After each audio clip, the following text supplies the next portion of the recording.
Welcome back to another episode of Nintendo Rewind. My name is Cody Christian, and hey, now I'm an all-star, and I'm joined by Chris Becker, who's going to get the game on and go play. We're rewinding and recapping last week for Nintendo, specifically talking about that not Pokemon Presents. Gosh, I'm so stuck on how bad that one was. I didn't think it could get any worse, but it did with a partner showcase. And we're going to talk about that partner showcase a little bit later on in the episode. But Chris, before we do any of that stuff, how is it going, my dude? How are you? Oh, it's going marvelous. I'm doing great. Never been better. Feel great. Feel great? Wonderful. Look great? Yeah. Get out of my swamp. You know, we were talking about Shrek. We weren't talking about Shrek. And Winnie the Pooh. We were also talking about Winnie the Pooh there for a moment. Well, but that was for a different reason. Yeah. I mean, we're out here living. What about you? What are you? You know what? You usually start with me asking me how my week was. Mm-hmm. How was Sierra? We're going to change it up. Don't you? We're going to change it up just like your shirt. I heart Cody as well. No, I'm doing really, really good. It's been a productive weekend. I've been doing quite a bit of different stuff. Mostly stuff with you. We played a whole crap ton of Fortnite over the last few days. And hung out with the wife. I got back from art class today, had some dinner with some cashew chicken. And that was good. We also did some Fortnite with your kiddo earlier today. We did some Among Us with mine last night. You never once got to be the imposter. I mean, it was, it is what it is. But no, like it's been really good. Like I don't really have anything bad to say about what's been going on. New season of King of the Hill began. Season 14 or 13, I'm not sure. But it just started and it's airing over on Disney Plus and Hulu. So, Courtney and I watched the first episode of it last night. I gotta be honest. Can I be honest for just a moment here, Chris? Well, I'd rather you be honest the whole time, but go ahead. No, I'm only gonna be honest for just a moment. I don't really love Dale Gribble's new voice, and I understand the need for recasting it. They didn't want to just kill off his character because the voice actor passed, but it's just that would be a good reason to do it. It would be a good reason to do it, and it's not good. It's not good. I know he died. Live chat out there, CC Wire. I know he died, but they could have just written him out of the show and just said Dale died. He too many cancer sticks or whatever. Like it would have been. I think everybody would have understood. Yeah. Well, you know what? That's fine. I haven't seen the show. I don't plan on watching it. But what I will say is this. This is a great segue. Moving on from them doing that. I guess I'm just used to the way they should have casted Sierra. Yeah, no, that's quite all right. Pocket sand. The always against me, Super Nintendo. Why you gotta be mean to Mel? What does Mel like? She loves King of the Hill? Is that why she says I'm against her? I don't know why she said it, but I agree with her. You should stop being antagonizing to Mel. Mel didn't deserve any of that. She loves King of the Hill. She deserves all of it. She loves King of the Hill. I like the whole damn it, Bobby, that thing, but here's... You like that? You like that whole thing? I like that whole thing. Just the way he says it, and yeah. Can I get that again? All right, hold on. Ready? Damn it! Nope. That was all. You know what? Now I'm in my head. All right. Give me a second. Somebody clip that. That's gotta be the clip. Don't clip that. Don't do it. Luckily Sierra doesn't know the buttons. All right. Damn it, Bobby. Nope, that wasn't as good as now I just sound gruffer. Damn it, Bobby. You just get they should have cast me. You sound like JoJo Siwa trying to sing Betty Davis eyes. Oh yeah. Love in my eye. Well, I don't know how that song goes, but that's how the voice was. What are you even on about? Can't. Here's what I'll say. Say it. Here's the dilemma. First, my dad wanted to get into the smoothie game, right? He's like, let's try. He's like, instead of milkshakes, what if we have smoothies? But this is what he wanted. He wanted just frozen strawberries. He wanted me to throw them in the blender. Okay. With I'm down for what he's talking about now. With strawberry lemonade. That was it. And he said, we'll just mix those, blend it together, and that's a smoothie, right? And I said, well, hold on a minute. I don't think that's quite it, right? And so then we ended up talking about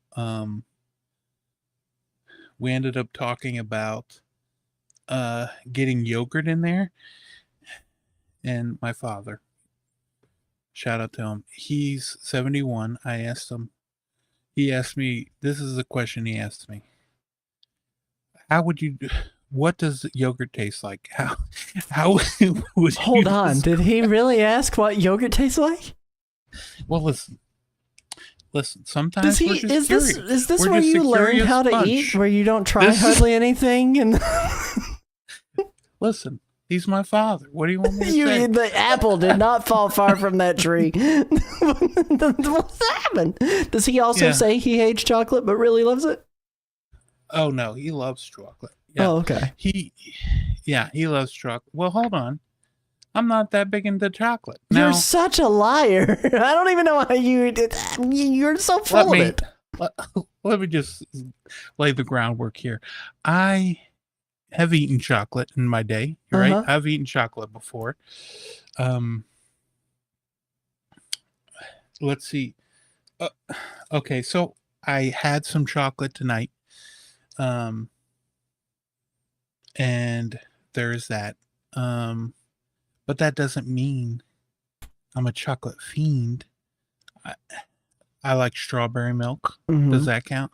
No, it's not chocolate, but it's all good. You have so much chocolate, and you're such a liar. Let me ask you this, okay? Ask away. About me. Ask away.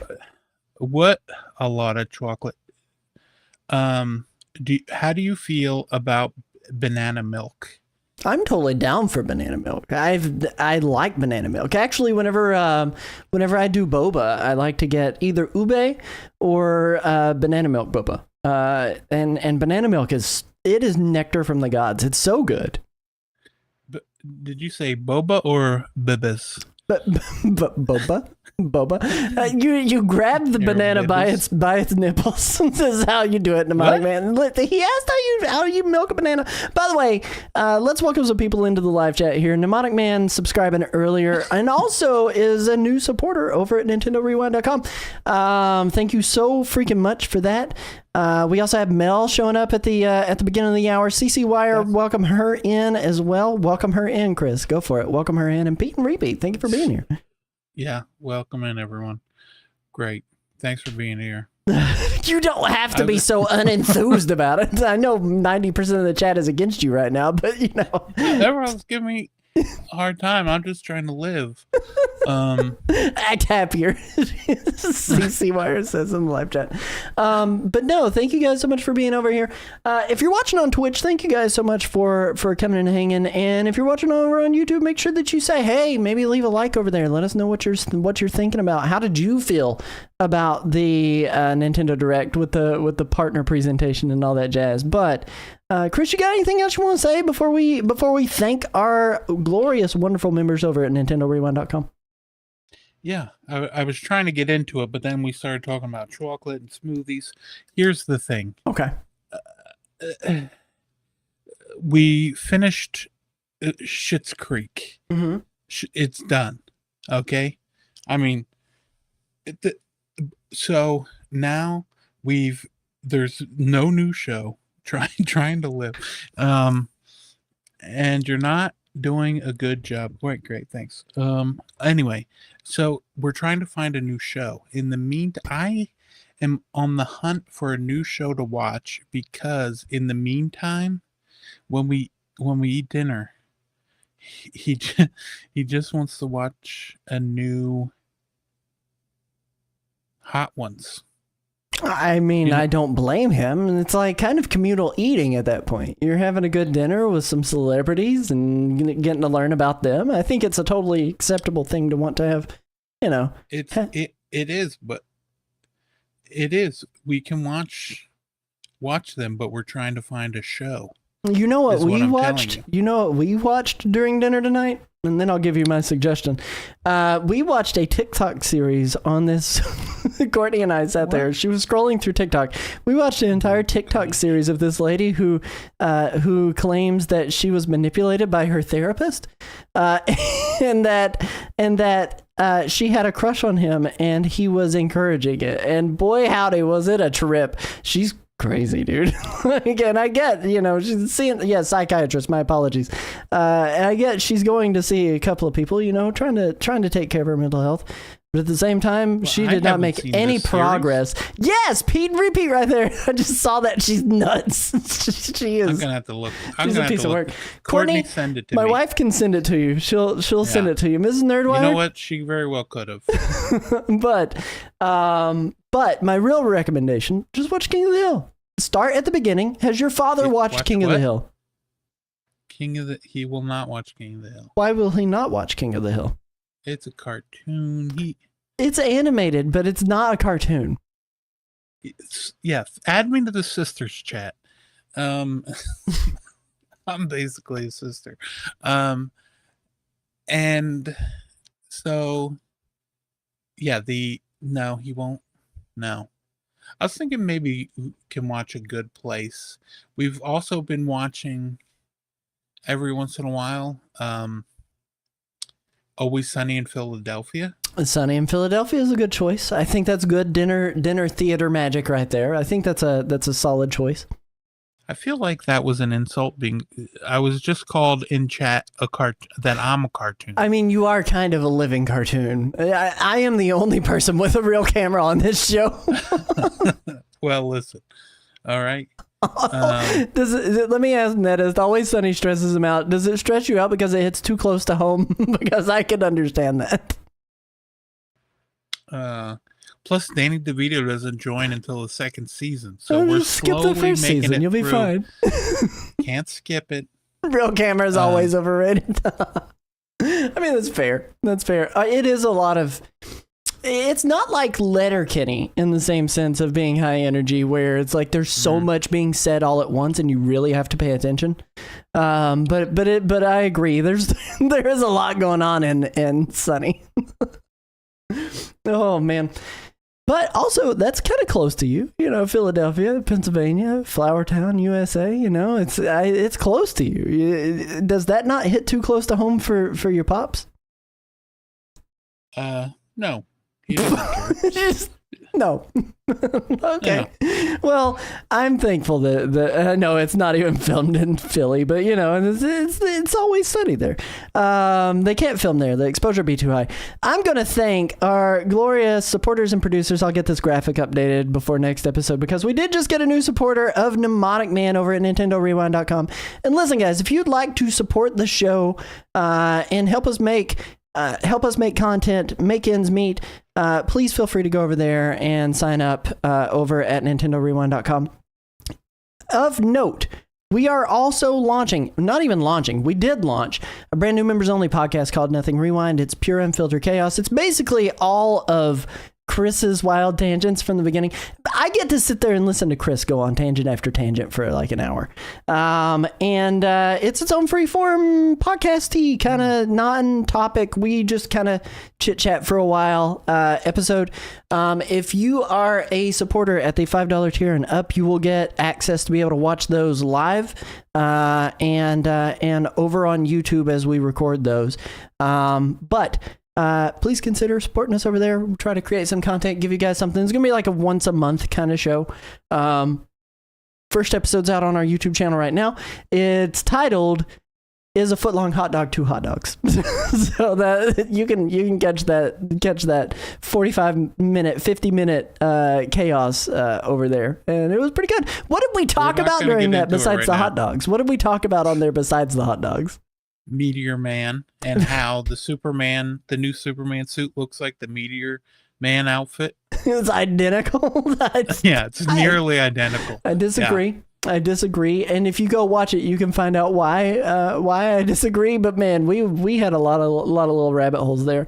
But we are going to be talking about the Nintendo Direct Partner Showcase, recapping it for you guys, and running through what does it mean for the future of the Nintendo Switch 2?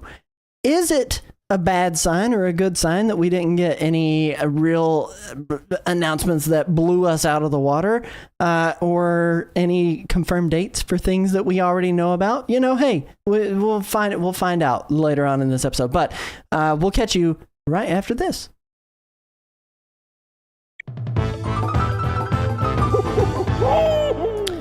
Partner Direct recap. It happened on Thursday, the very final day to be able to have a Direct in the month of July, when all the leakers and everybody out there was saying it was happening. And boy, did they wait until the very final day to be able to do it. And did it blow you out of the water, Chris? It blew me out of the water. It made you want to get out of the pool, is basically what I'm hearing. Yeah, like it was annoying.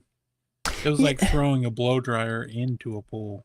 Yeah, I mean, it was 30 minutes of, and I hate to be super negative. I mean, if you go watch the live reaction to it that we streamed, you'll kind of see we kind of were very meh on the whole showcase, and there were some good things that were in there. There were things that were exciting, but there weren't things that really kind of solidified it as like, this is the Direct that you should watch. And it also just wasn't stuff that, like, I don't think anybody left that Direct going, I need to go out and buy a Nintendo Switch 2 now. And in all reality, like, that's the mindset that you need to be solidifying in your customer base, your consumer base right now in the first year of the Nintendo Switch 2. And at the same time, like, we know they're not hurting for sales. Like, the console is selling like crazy. But there are a few things that they could do to help keep people engaged with it and not just looking to offload their regret purchase. But I'm going to run through a list of games, the partners, and the dates that the game is coming out on. And the first partner that we have listed on here was Capcom. Now, this game headlined the show, and it was Monster Hunter Stories 3 Twisted Reflection, slated for 2026.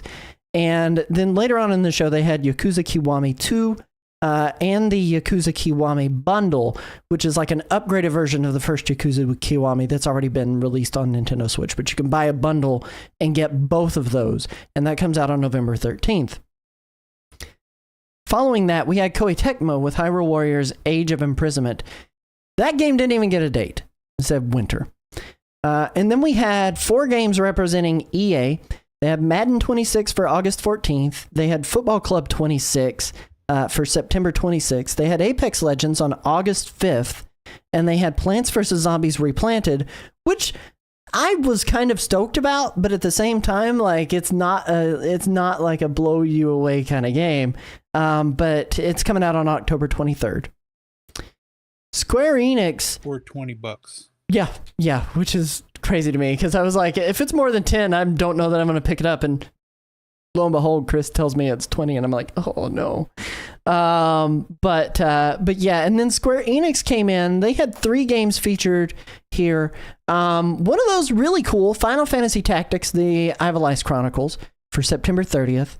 But being the final 2 games, they had in the partner showcase, they had Octopath Traveler 0, which was the final game, slated for December 4th, and the Adventures of Elliot, the Millennium Tales, for 2026. And they launched a demo for the Adventures of Elliot immediately, like same day. So super cool. Honestly, Octopath Traveler, I really love the first one. I liked the second one. Not as much as I really enjoyed the first one. That's just me personally. And it's cool to see Octopath Traveler getting brought over to this system. So I'm excited to see Zero get brought over to this system, rather. But the one that got me more excited is The Adventures of Elliot. And I've seen a whole lot of coverage on it recently. I haven't done the demo myself just yet because I haven't had the time to do so. But I'm hearing that it's got a lot of Zelda-like impressions. Cool game. Nothing that's going to necessarily get everybody involved in it, but if you like 2D Zelda, you might like this one. It reminded me more of Secret of Mana from the gameplay that they showed of it. Plus, the good thing with that game is they got a demo. So if you're not sure, you can check it out and then see if it's for you. Yep. And then, my apologies, they had a fourth game that was there, Romancing Saga 2, Revenge of the Seven for July 31st. Now, we love an out-and-out game. I forgot about that one.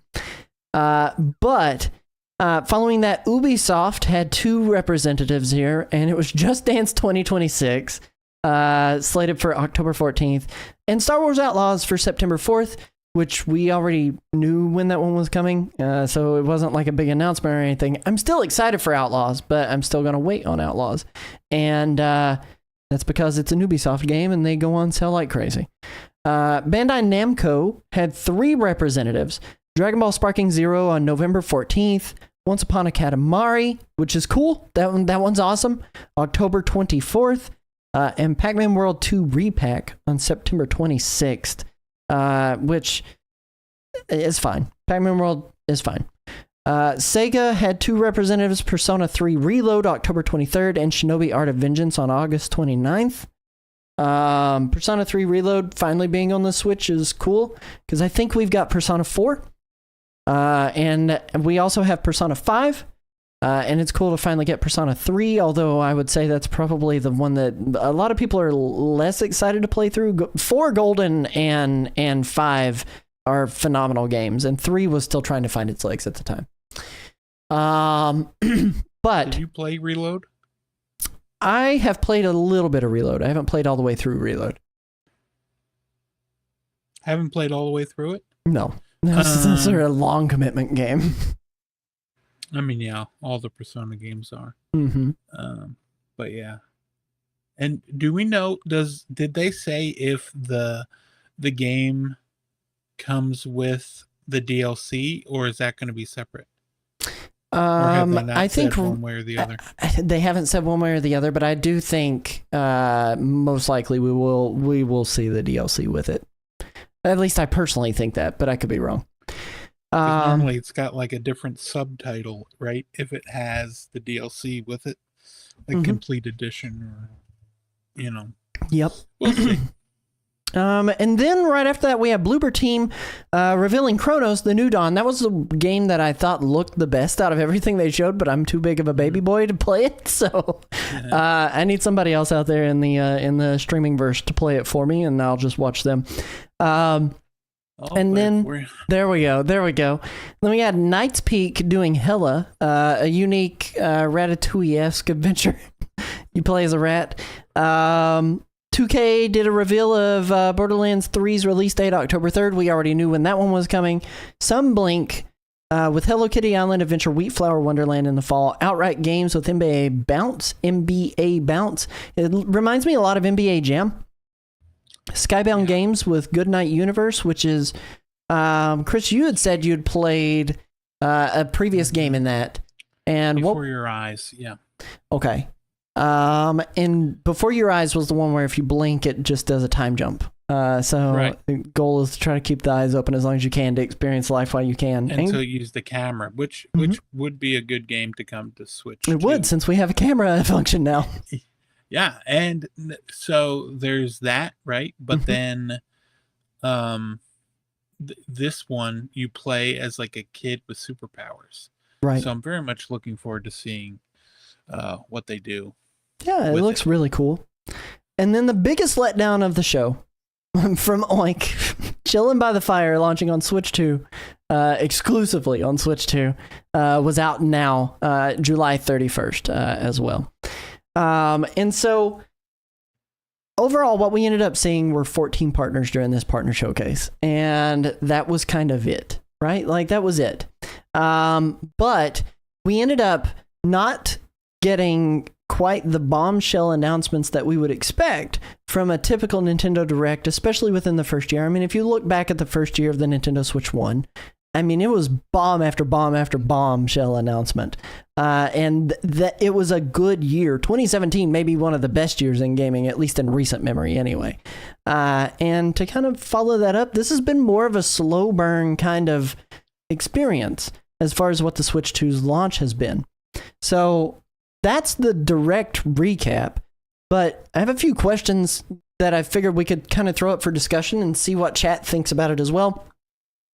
And the first question that I'm going to throw up here is, are we too early in the Switch 2's life cycle to make this judgment? Do we think this Direct, this partner showcase, it has said, okay, well, this is what it's going to be like on the Switch 2. We're not going to get anything else. Or, at the same time, is there something else on the horizon that maybe we're not fully expecting? Now, when I originally scripted this, we did not know that there was going to be an Indie World showcase literally a week later. So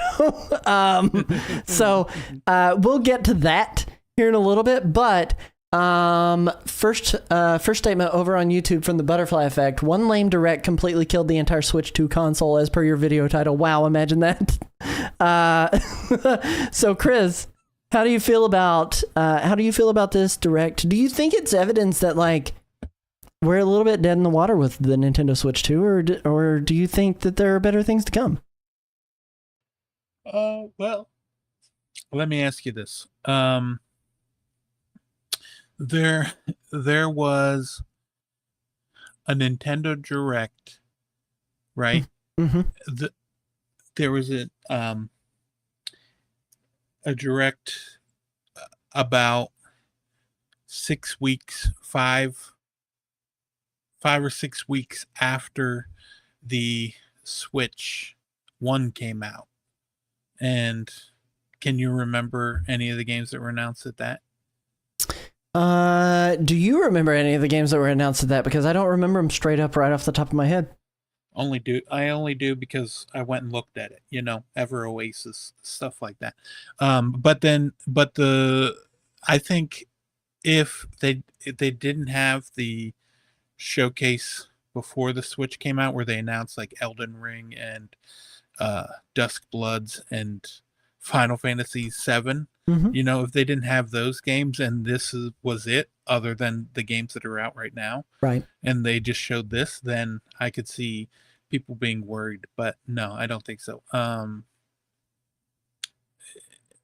mean, it does seem like you would think, coming off of how hot the Switch 1 was, that more developers would, maybe they do want dev kits and they're just not getting them or something, but you would think there was going to be more there, or the wishful part of my brain is well, maybe they're just saving it for the big, end of August, beginning of September Direct.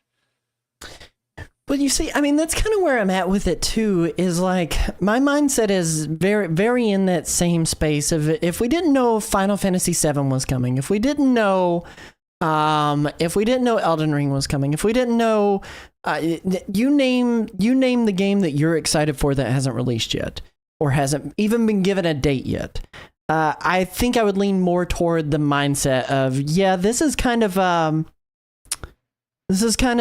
a bad showing for the Switch 2 in its early life.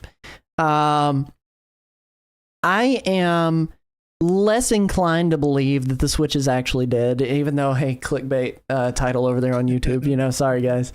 I'm less inclined to believe that the Switch 2 is dead, and especially with some of the other information that we've had presented to us, we're trying to steer away from rumors right now and just present the news as it is.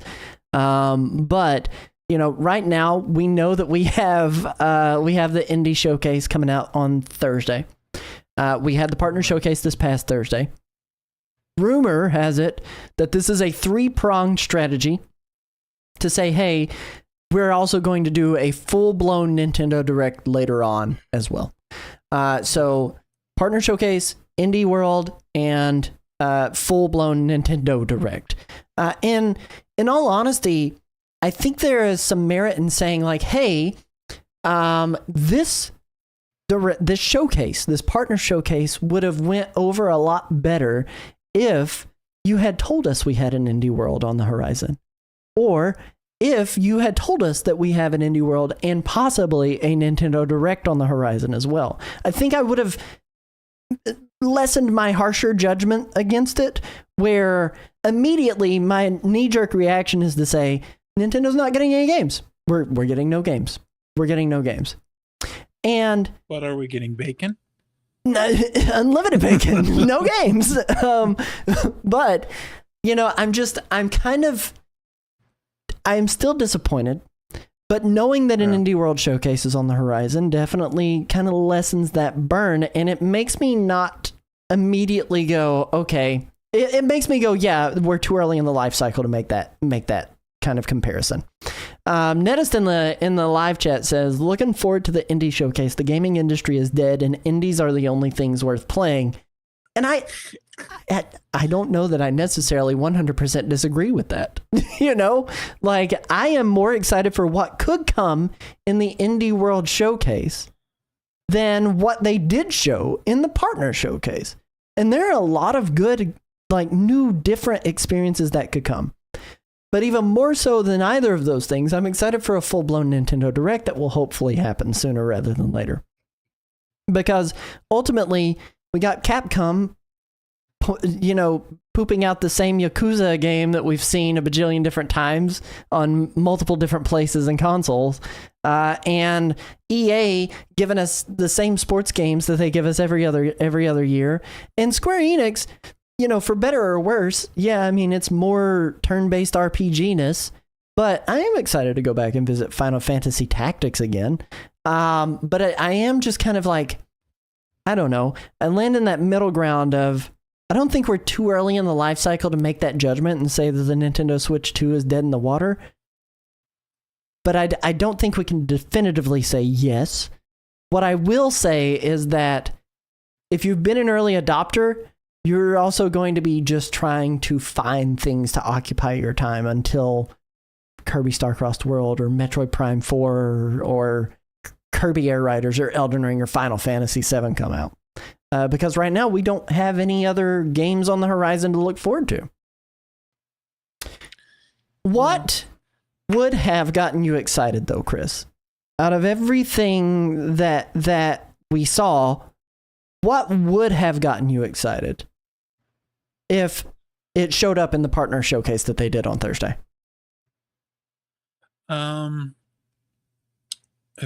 Everything they would have shown? Out of anything they could have shown, what would have gotten you excited? I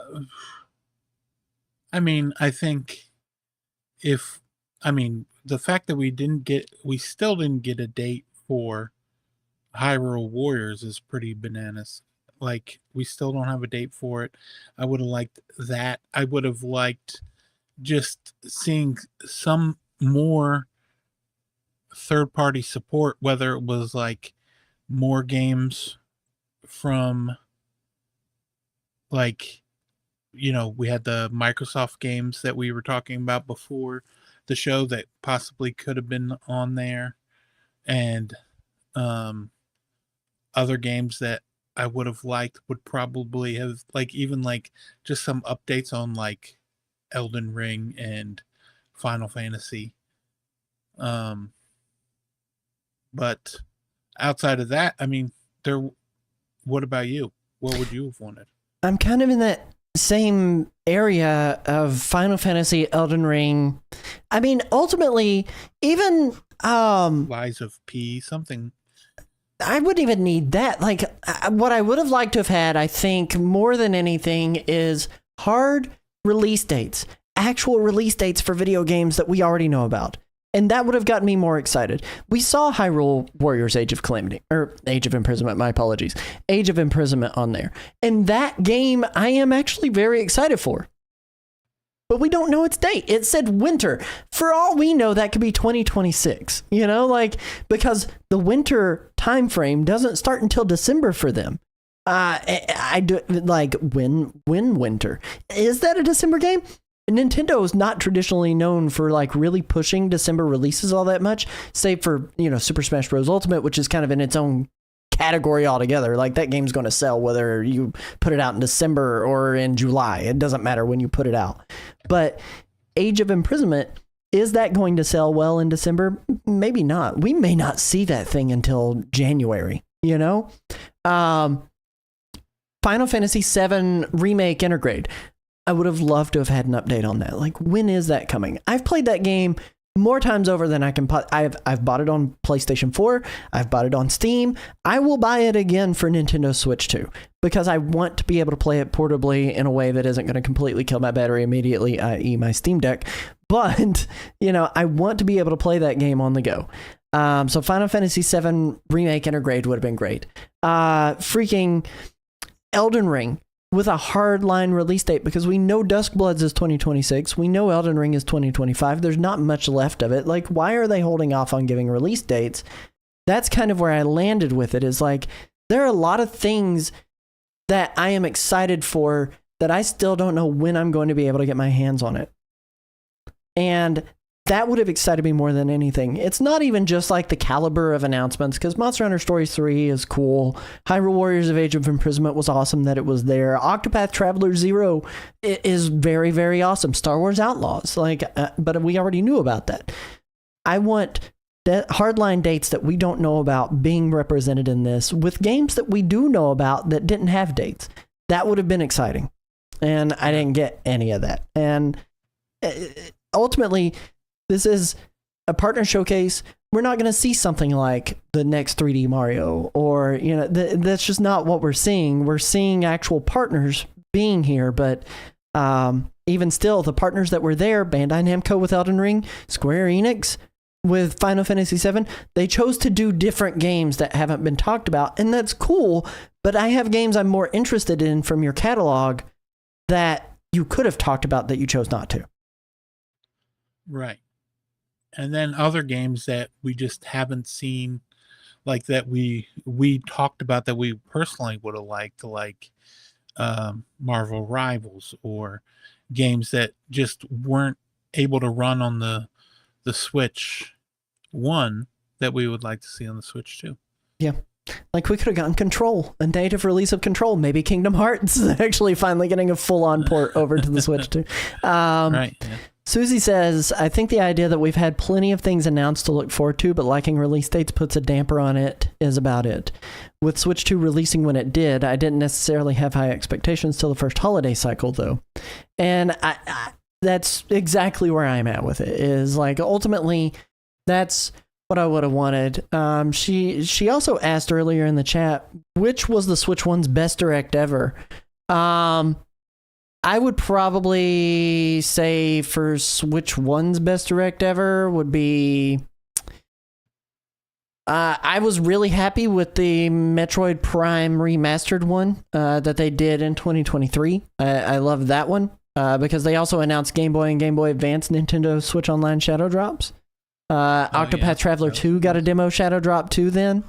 But the moment for me in Directs that I think sings higher than anything is when they did the Banjo-Kazooie reveal, because the way that it just took over the internet, like, people were fainting at the Nintendo New York store and videos were being shown on it, and I thought that was super awesome. But that's kind of where I land. Do you have like a favorite Nintendo Direct, Chris?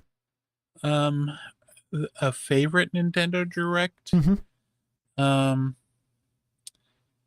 Well, for sure, one of my I think it was the September Direct, right? When they announced that Hades was like an out-and-out game.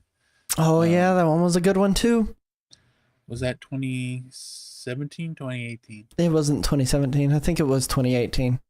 No, maybe? Hang on, September 2018. Luigi's Mansion 3, Switch Online, Double Animal Crossing tease, Starlink Battle for Atlas. No, I don't think it was then. They did. It was Luigi's Mansion 3 on that one. I don't think it was then. Final Fantasy 7, 9. 2020 was when that. Okay, yep. Yeah, that would make more sense. I was like, hang on a second. I don't think that was it. But any direct with Smash announcements in it was always good. It was always good.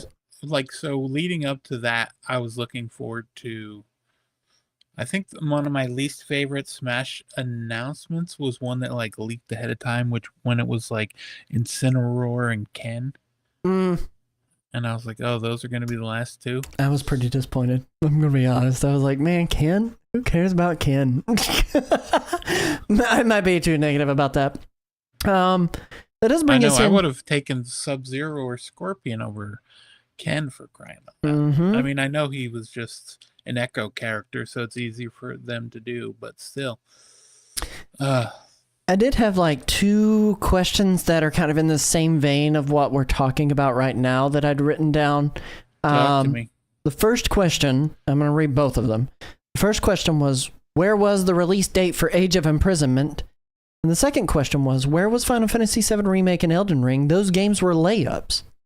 And, you know, kind of leaning into that, again, that's my biggest complaint about this partner showcase is that there were no follow-ups on Final Fantasy VII and Elden Ring, and there's no hard release date for Hyrule Warriors. So what's your take on that?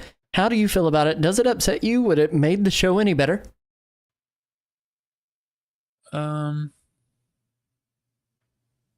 I guess, yeah, I think, I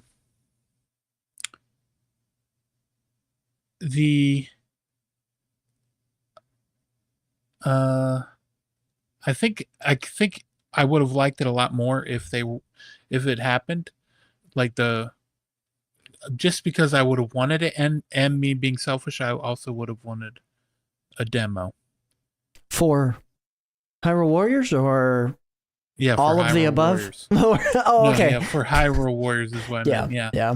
I think a demo would have been really cool, and it would attract. I mean, Koei Tecmo is not a stranger to doing demos. We had Wild Hearts S, that got a demo. Yeah. I think and the other Hyrule Warrior game. Yeah. Or was it Fire Emblem Warriors? It got a demo. No, Hyrule Warriors Age of Calamity, I think, got a demo as well.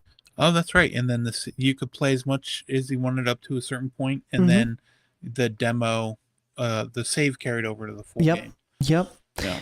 So what about you?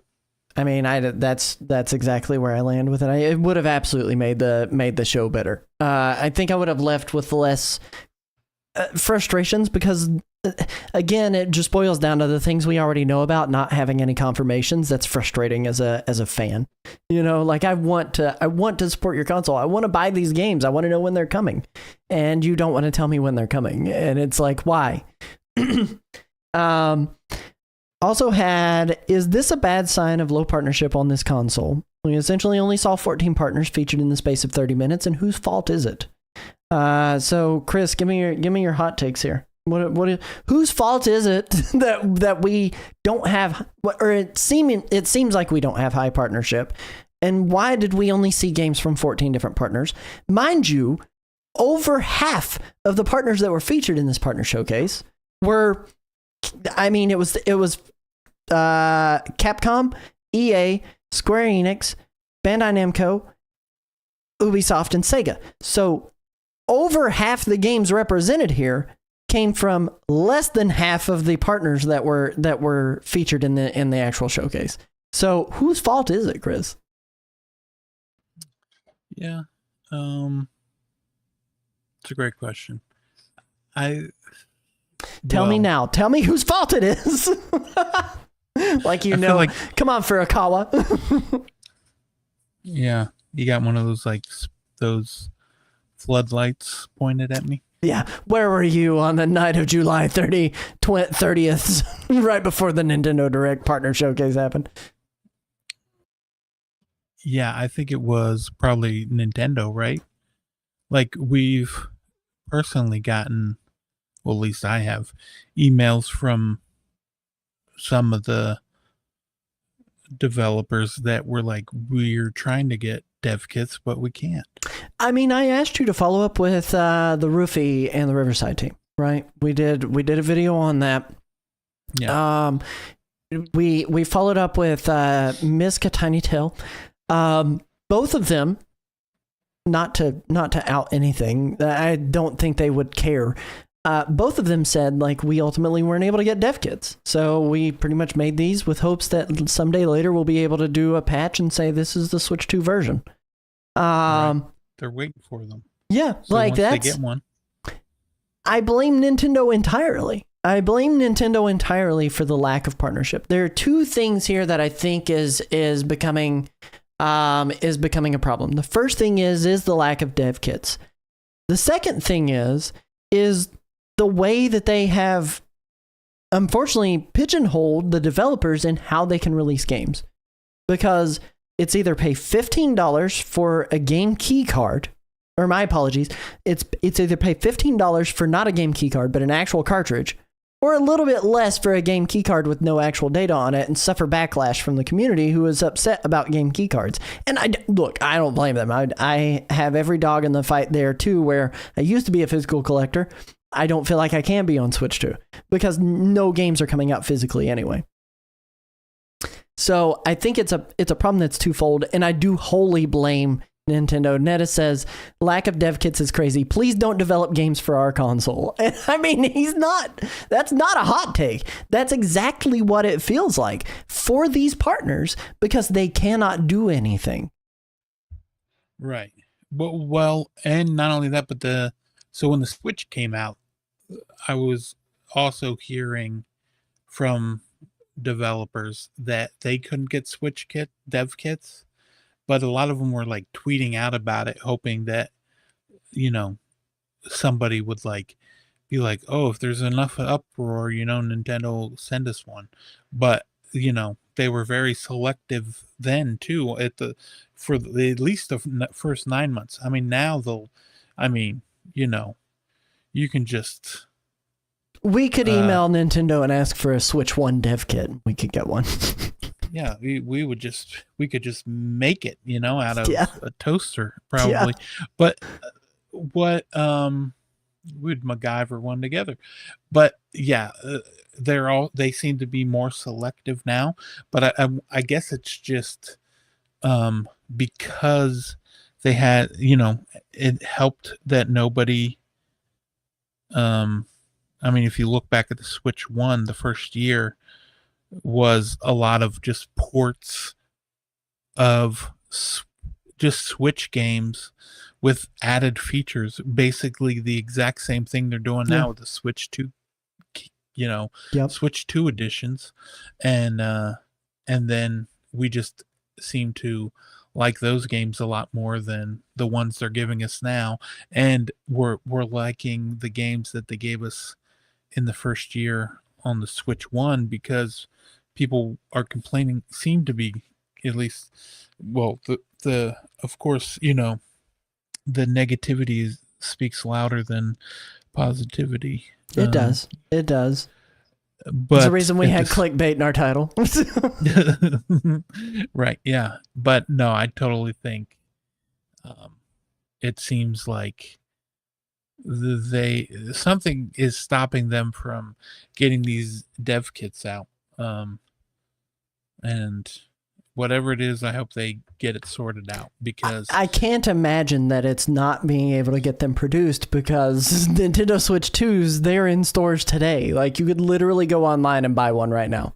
No issues. Right. And you can get a Switch 2, but can you get a dev kit? That's the real, and why? Why is Nintendo holding them back? But you mentioned something just a second ago where like that first year of Nintendo Switch 1, like it was kind of, there wasn't a whole lot of partners.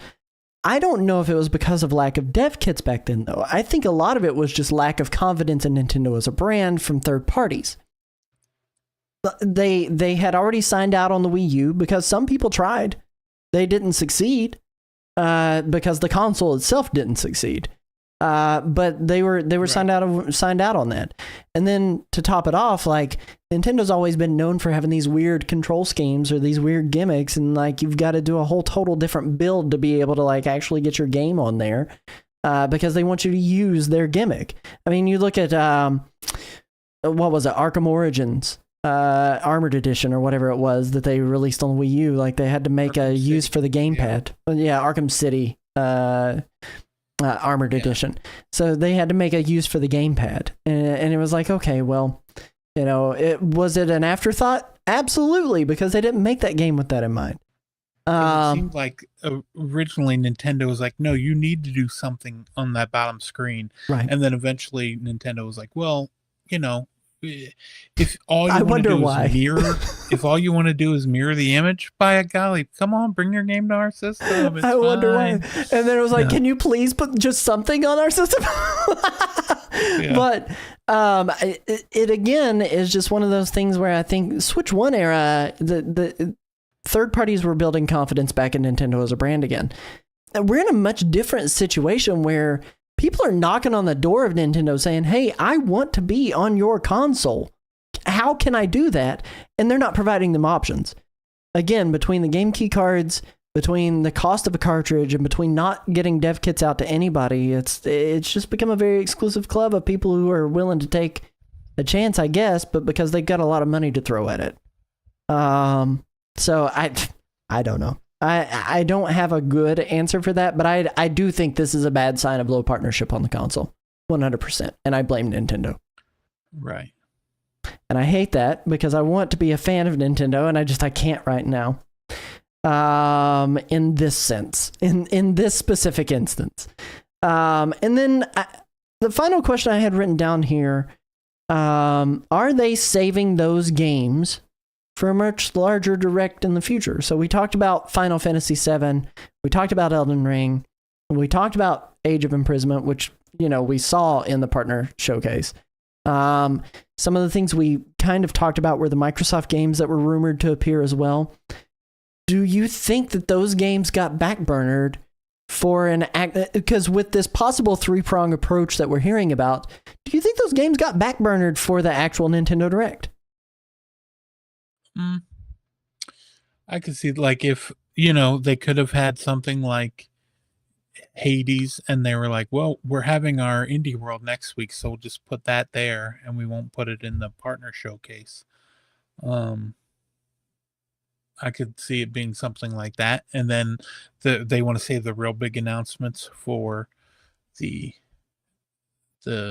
showcase in September, maybe. What do you think? Is it going to be well, I don't think it will be. I don't think they'll have the major direct in 2 weeks, because that would be like the week of Gamescom, wouldn't it? I think Or the you are Gamescom's correct. 20th, right? The 20th. So, yeah. So, I don't know. Yeah. So it would be like the week before Gamescom if they do it next week. The major direct, but I don't know. It would be pretty nice if they did that, but then I'm just so used to them doing the September thing that I don't know that if it'll be before September. We'll see. What do you think? You think it will be before, like, next week, or are they going to do it in September, the main direct? I think. Do you think they're not going to have one? I think. I really don't know. I'm going to be completely honest. I really don't know what to expect at this point. I wish I knew, but I really don't know. Why did this not pop up? Oh, it's in the wrong place. Why did what not pop up? The window bar for chat is not in the right place on the screen. I gotta fix it. I saw live chat was like blacked out and it couldn't go where it needed to go. Hang on, let me fix this while we're live. Yeah, we're live here. We're doing it. There we go. I got it fixed. I just noticed I couldn't read the live chat on the screen. But yeah, I really don't know, and that honestly kind of fully distracted me. And what was your question? I'm sorry. What was the question? The Nintendo Direct. Do you like think the full-on Nintendo Direct? Yeah, do you think they'll have it next week, or do you think they'll have it in September, or do you think they won't have one anytime soon. My hope is that we get an actual full Nintendo Direct by next week. That's kind of where I'm at with it. Is the rumors are, full on 3-prong approach. So partner showcase, indie world, Nintendo Direct, and in all honesty, like that is the better world that I kind of hope for with this approach going forward. I would like to see that 3-prong approach every season. Every 3, even 6 months, if that's all they can do. Every 3 to 6 months, doing a partner showcase, a indie world, and a full-on direct. And the reason for that, I think, is a couple of things. You don't get inundated with just farming sims only coming to your console, right? Like we don't leave a direct going, well, that's all we're getting for the next 3-4 months.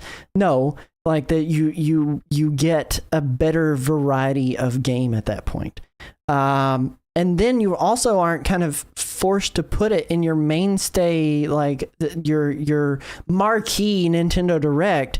Here's these credit games, just to fill it. Or not even just to fill it, just to meet your contractual obligations. Right. I think it would be better if they went that route. That's true. I guess we'll have to wait and see, right? I mean, we got this. We didn't think there would be one ahead of time. No. I mean, I guess it kind of Switchforce said this is what he heard. This is what he heard. This is what he heard. Here's what I will say. We do have one other piece of news from this week that I think is worth talking about, and it's that we are going to be getting an Indie World Showcase coming to the YouTubes this week. This got announced today, right? So this got announced today for everyone. Chris, how are you feeling about the Indie World Showcase? Are you excited for this? This happens on the 7th at 9 a.m. Eastern Time, 6 a.m. Pacific. How are you feeling about the Indie World, and is this exciting for you? Yeah, I'm more excited for this than I was for the partner showcase. I was excited about the idea of there being a Nintendo Direct at the end of July, and then when it was a partner showcase, I was slightly less excited because I thought there'd be more indies there, and lo and behold, nope, because of this, and I'm fine with that. How do you feel about the indie world? Around 15 minutes. I'm stoked for it. Of indie goodness. Disappointed for the 15 minutes. Disappointed for just the limited 15 minutes. I would like a half an hour. I really would. I think Nintendo Directs sing a lot better when they're 30 minutes. There's a lot more time to breathe. You can spend a little bit more time on a game, or if you've got more to announce, you can spend more time talking about it. But it does excite me. And I think this kind of breathes some life back into it. I mean, we talked about it earlier. We've talked about it just moments ago. But if Nintendo would do this 3-prong approach, I think people would not be so hung up on, well, that Direct sucked. That Direct killed the Nintendo Switch too. So I think people would be more forgiving of each individual showpiece, and then kind of reflect on them as a grouping as a whole. And there's a lot more variety there. There's a lot more to show. My worry is that with this being such a limited time frame, do they have enough to show? That's the other side of it. We've talked about the lack of dev kits and the pricing on cartridges and everything else this episode. Do they have anything to show? But right. Like, what do you think? Do you think, all right, 15 minutes,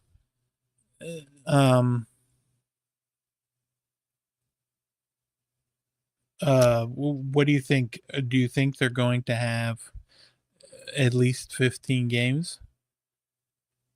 10, 11, 12, 13, 14, 15, 16, 17, 18, 19, 20, 21, 22, 23, 24, 25. Less than 2 minutes a game. We had almost 30 minutes, 25 minutes of partner direct. Yeah. We got 25 games. This is what we got in that time frame. Okay. So we're looking at like 10 to 12. That's where I'm leaning toward. Unless they sizzle reel the crap out of it, which I don't like the sizzle reels. I hate the sizzle reels. They could do the sizzle reel. I hate a 'em. scissor reel. They could do it, That's not especially enough. if they're like, ow. Especially, I had a itch and then elbowed myself in the side. I don't know how that happened, but I found a way. Where there's an elbow, there's a way. Average a game per minute is reasonable since they tend to yap in between, is what Nettis says, and I tend to agree with him. I would say 10 to 12 is likely what we get to see here. We didn't want to do another bingo card because the last time we did a bingo card, that got shot all to pieces. Like, we totally missed on the partner showcase, even after we tried to fix it right before the showcase on Thursday last week. So we're not going to do a bingo card. Chris, I'm going to let you, we'll go game to game. You do a game, I'll do a game from your personal wish list of what you want to see here. And highly likely, or unlikely for it to show is the way that I would say you say it. List the game and then say whether I think it's likely, highly likely, or unlikely. Yeah. Oof. This is your predictions. You've got them. And we do have a pretty dang good list of games listed here. Okay. All right, are you ready? Yeah, I'm ready. First game, what you got? I wrote down Humanity. Humanity is the game from, I can't even remember. They did, who is it that did this game? Do you remember? They, you wake up as a Shiba Inu. I know that much. Right, and they're doing the new Luminous game. Enhance games. So Enhance games did they did the Luminous, then they did Humanity, and they did Tetris Effect and stuff like that. But this is like a puzzle game where you kind of like it's Doshin the Giant. You basically play as a dog, and then you're like moving these people through and solving puzzles. And it was on Game Pass, and it just left Game Pass. And I think they just had a new update for it, so I could see that. It's not on Switch, so I could see it coming to Switch too. I'm gonna still say, what is it? Moderate, caffeinated or not caffeinated? What are we doing? Likely, highly likely, likely, and unlikely. I'll just say likely. Okay. My first game that I have on here is a little game called Morsels. We saw it previously at another Indie World showcase, and I've been really looking forward to this one. Annapurna Interactive, Furcula. It's kind of like a roguelike, but not even really a roguelike. It's a weird, like, you play as a flesh blob in this like weird fleshy world. I love the art style that they had going on here. I really want this game to make its way to Switch 2 at this point, or at least show up in this with like a confirmed date, because it got delayed to an undisclosed date in 2025. It was supposed to launch in February of this year, and then they delayed it, and then they delayed it again. And I don't know, like, you had mentioned Atomicrops developers did stuff for this. Is that what I'm remembering correctly? The artist and one of the designers, like not the same team, but the artist and one of the designers, yeah. And also they also did, I can't remember, but yeah, Atomicrops. I love Atomicrops.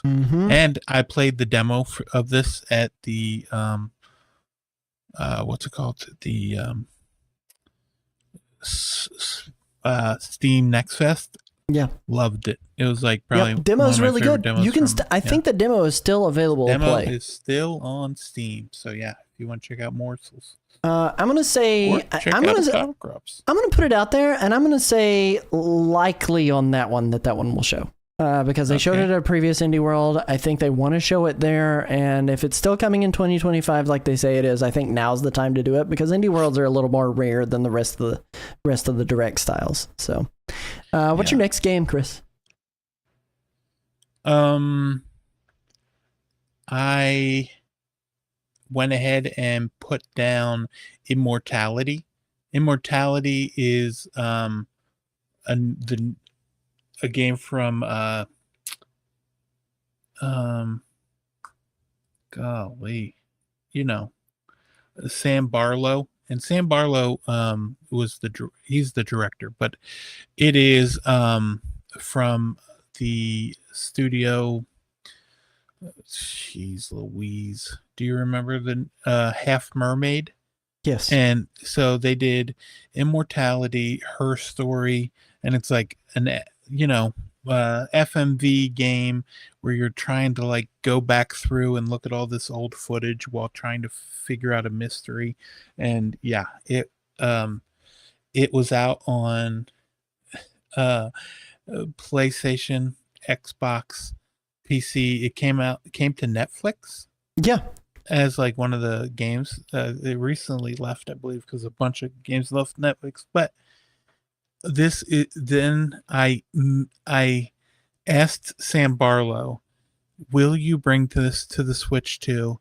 And he said, if it can play on the Switch too, I will bring it to the Switch too, because I would love to bring a game to a Nintendo system, is what he told me.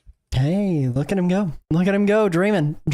I think the Switch 2 could handle it. But right, yeah. It's whether or not they gave him a dev kit to port it over, Right. Yeah. So I'm going to be wishful thinking and say likely. Ooh, I would lean unlikely on that one, but that's just me. All right. Sorry I don't mean to dash your dreams. I feel like a jerk now the way you went. All right. What'd you say? Unlikely? Said unlikely. Unlikely. My next game that I have on the list here is a little game from the developers of Untitled Goose Game. And thank goodness you're here, House. It's a game that was developed for the Playdate, and it's called Blippo Plus. And we know this one is coming to Switch. We just didn't have a date on when. It kind of has that like Curse of the Obra Dinn look to it. It's also an FMV. I changed my list up just a little bit when you mentioned Immortality, because I was like, this is kind of in that same vein of being like an FMV kind of style experience where you're solving a thriller mystery of what's going on planet Blippo, and you're flipping through the channels and experiencing like all of these different shows, but there's like an interconnected mystery that's going on there. And I'm intrigued like by almost the style of gameplay that we could get out of this, because it did release on Playdate already back in May. And the Playdate is like this weird kind of console where you have a crank handle that you're cranking to be able to get the gameplay to go, and you crank it forward, you crank it back. It's got a D-pad and an A and a B button, but it is a unique play style, and Blippo Plus is coming. Knowing that it is coming, I'm going to say highly likely on this one, because that one's not been shown anywhere that is coming to Nintendo Switch except through they did Day of the Devs or something like that, where they announced that it was coming. So that's another big hope for me in terms of that, and I'm going to say highly likely. I'm going to say unlikely. Just because you're mad at me. I understand. It's okay. It's okay. It's okay. I'm not gonna hold it against you. Yeah. Okay. Well, next up, UFO 50. UFO 50 is a game, came out on Steam. When did UFO 50 come out? Oh my God! Don't ask me that question. I can't possibly tell you the date. Well, it came out. Listen, I would love to tell you it came out September 18th, 2024. So it came out. But you won't. Almost a year ago at this point. And yeah, it came out, and by golly, it's out there. You can play it. It's kind of like an anthology of multiple games and game styles. Like they have, classic classic turn-based RPGs. They have platformers. They have Western-inspired blah blah blah games. They've got sports games. They got idle games. They got This is like based on like NES era. Yeah, it's like, oh, here's games that came out, and it's like in chronological order of this made-up company that made these games, and they start off like being like these are like early generation games and these are like end of the life games. So it's like they start getting more complex as it goes on, and they got together with a bunch of different indie devs and made all of them like made different games. So it's like 50 games. Some of them were like are sequels. Some like one developer made one game and then the other developer made a sequel to that game based on what they were told about the other game, like as it was being made, but they were all being like made at the same time. It was pretty cool. But yeah, this was a Moss Mouth game. Shout out to Moss Mouth, Spelunky 2. Um, but yeah, UFO 50, I'll say very likely. That's a game I really want on Switch. It looked like it was made for Switch, and then it just never came. And Right. I really, really, really want UFO 50 on Switch. If not just for other people to be able to experience it, I think it'd be freaking awesome. But I'm kind of with you. I think that has a high likelihood of being able to show up here. Not that it's been confirmed in any way. That's just like an impression that I get. Like, that game feels like it belongs on Nintendo console. The next game that I have on my list is a little ditty called Pacific Drive. This game came out on PlayStation ages ago, and it was kind of like it's a survival roguelite where you're driving a 1980s station wagon in Stranger Things, and that game was such a delight and so different and so cool, and the concept was so unique, and the atmosphere in it was amazing. I will say though that I don't have high hopes of this coming to Nintendo Switch or Switch 2. I'm not optimistic. I think this one is unlikely that we'll actually see it on the console, but it is one that I would like to see on the console. There's a lot to like about it, and I think I would like it a little bit more in a portable space, just because it's one of those games that, you get locked into a run late at night. It's kind of fun just to kind of chill and relax and experience well, I say chill and relax. There's not a whole lot of relaxing. It's definitely a survival horror game at times. So but I had a really good time in that game, and I want it to come to Switch too. But I'm not exactly what you would call optimistic about it. How do you feel about that one? As of right now, it's only available on PlayStation 5, Steam, and Epic Games Store. So it would be a great time to release it on Switch 2 and Xbox. Get that out there. I really like this game. I mean, I like survival games, and the idea of this is one that I was really looking forward to before it came out, and then was kind of bummed out when some of the reviews weren't as high as Yeah, I mean, I was hoping they would be. Sometimes it didn't scratch that itch. There's definitely that like survival game indie jank that's in there. You know what I mean? Like sometimes when you get a survival crafting game, it's a little bit janky. I mean, look at Raft, for instance. But right, still good fun. Yeah, I like the idea of like you have to put the car in park or else it'll just keep rolling when you jump out and like go to get materials and stuff, and then like the mystery of what's going on with the storm. That's what kept me engaged more than anything. I liked its style. Yeah, and I also like building up, like, I talk about it a lot where I like games where you're like building up a town from nothing into something.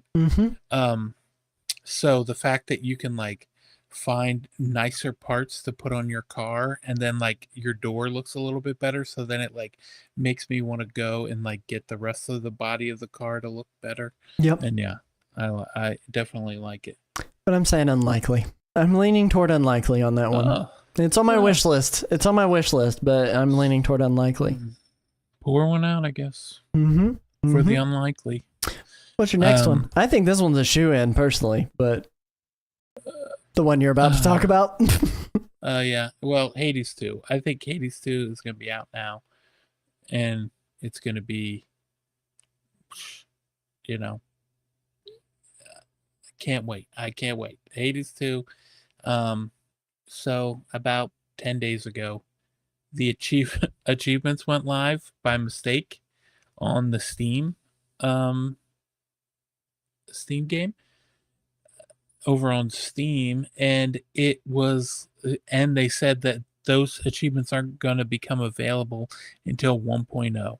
And so these achievements went live early, and I think that just is like, yep, because they released their last update that they were like, this is the last update before 1.0. And, yeah, I'm very excited. Looking forward to it. And you know what? I'm ready to play some Hades 2 1.0. I'll probably even start over. I played the snot out of Hades 2 and Hades 1, but I've played quite a bit of the early access and really love it. I'm not as sold on it being out now as you are, but I am sold on it being there. Highly likely it will be there. Again, a last chance for them to kind of get the word out that it's coming out on Switch 2 without them having to just drop a trailer on the Nintendo official YouTube channel, and I feel like Nintendo wants to put the pomp and stance on Hades 2, and so they would do it. They would put it in a Indie World showcase and say, "Hey, this is happening. This is coming." So, highly likely, I'm right there with you. Yeah, I'm looking forward to it. Highly likely, for sure. Very much looking forward to it. What's your next game? My next game that I have on my list is a little something known as Mina the Hollower, like an ode to Link's Awakening, an ode to Game Boy Color games. At the time, it's using this very limited palette. It comes from Yacht Club. You guys know them from Shovel Knight, most likely. I hope that's where you know them from. But I've been looking forward to this game for a really, really, really, really long time. And there was a demo that was like super exclusive that you couldn't get into back when they first did the demo. I think this was like during Games Fest or some Summer Games Fest or something like that. They gave it to a lot of content creators to be able to try it and experience it. I love these kinds of games, and it's coming out in October. And there's no way, just let that video play all the way through. There's no way that I think they'll have another opportunity to say, "Hey, Mina the Hollower is coming out," and maybe they don't need to put it in a thing, but I think there's a strong chance that they would want to put it into an Indie World showcase and say, "Hey, yeah, it's coming," and we're like, what are we? We're August, September, October, 2 months out. There's not going to be another chance for them to do it, I don't think. So, Mina the Hollower, I'm going to say highly likely on that one. Yeah, me too. If not that, at least that Shovel Knight game, the final updated version of Shovel Knight. All right, so now as for my next game, are you ready for this? I'm ready. Papers,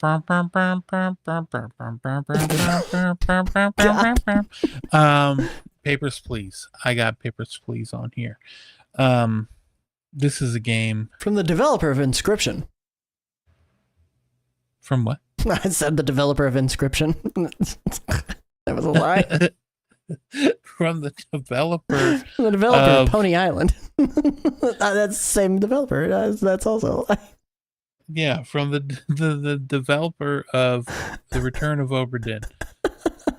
For crying out loud. Man, kick me off the show. I know nothing about my video games. You work at the border. You need to check people's papers. Make sure they're able to cross through and they're authentic paperwork, and yeah, it's good. It's really good. Glory to Arstotzka. What's your likelihood rating on this one?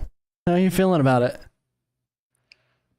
Listen, I'll be honest, I'm not feeling good. Yeah, I'm not feeling good on that one either, but you can put it on the wish list. That's totally okay.